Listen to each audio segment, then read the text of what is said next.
यांच्यासाठी एक अतिशय आनंदाची बातमी। ऑलिम्पिकमध्ये पुन्हा एक पदक आता पक्क झालंय।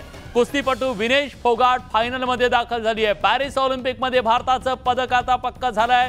क्युबाची कुस्तीपटू गुजमैन लोपेझचा तिने पराभव केलाय। सलग तिसरा पराभव आणि विजयाची तिची मालिका ही सुरू आहे। 50 किलो फ्री स्टाईल मध्ये आज ती इतिहास घडवणार का? आता लढत सुवर्ण पदकासाठी विनेश फोगाट साक्षी मलिक नंतर ऑलिम्पिक पदक जिंकणारी दुसरी महिला कुस्तीपटू ठरली आहे।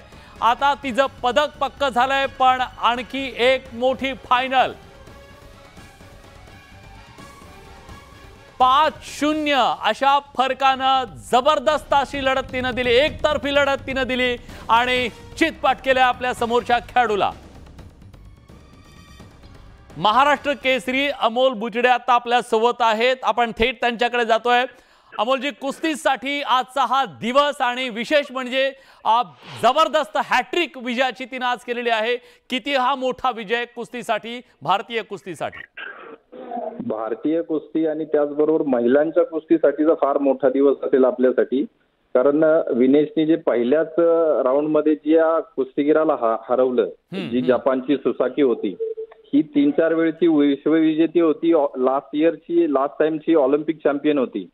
तिच्या बरोबर विनेशने जी मॅच्युरिटी दाखवली आहे, म्हणजे आपल्या भारतीय मुलींचा स्तर किती चांगल्या स्तरावर नेऊन ठेवलाय कुस्तीचा हे दिसून आलं। आणि विनेशची ताकद ही संपूर्ण भारताच्या महिला कुस्तीगीरांची ताकद म्हणून आज जगासमोर आलेली आहे। अतिशय चाणाक्ष आणि हुशारीने विनेश खेळली आहे आणि खरोखरच खूप अभिमानास्पद असं तिचं आजचं खेळणं मला वाटलं। अमोलजी, पहिली तुमची मॅच होते आणि ती वर्ल्ड चॅम्पियन सोबत होते, त्यानंतर क्वार्टर फायनल, लगेचच तिसरा सामना सुद्धा आजच झाला आणि तो सेमीफायनल। आणि इतकं मोठं प्रेशर, इतकी मोठी मॅच, हे काय प्रेशर असतं?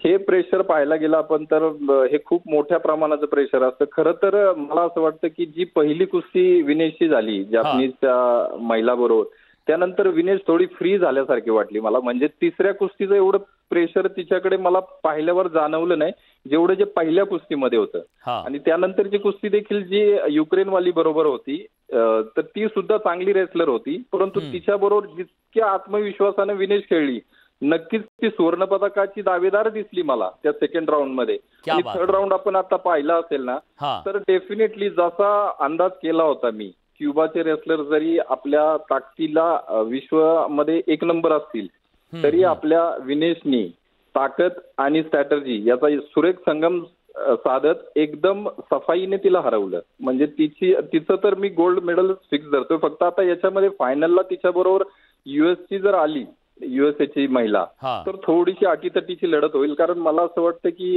यूएसएची महिला लास्ट टाइमची ब्रॉन्झ मेडल विनर आहे, तिच्याकडे चांगला अनुभव आहे, मला असं वाटतं। नक्कीच, आणि तमाम भारतीयांकडून आपण तिचं कौतुक करूया, अभिनंदन करूया आणि शुभेच्छा सुद्धा देऊया, कारण तिनं सुवर्ण पदकच आणलं पाहिजे। तुम्ही म्हणताय त्याप्रमाणे सुवर्ण पदक विजेती तुम्हाला तिच्यात दिसतेय आणि आपण तिला शुभेच्छा देऊया। खूप खूप धन्यवाद, तुम्ही न्यूज 18 लोकमतशी बोललात त्याबद्दल। आणि याच आनंदाच्या बातमीसोबत बुलेटिनमध्ये एक छोटासा ब्रेक घेतोय। कुठे जाऊ नका, पहा फक्त न्यूज 18।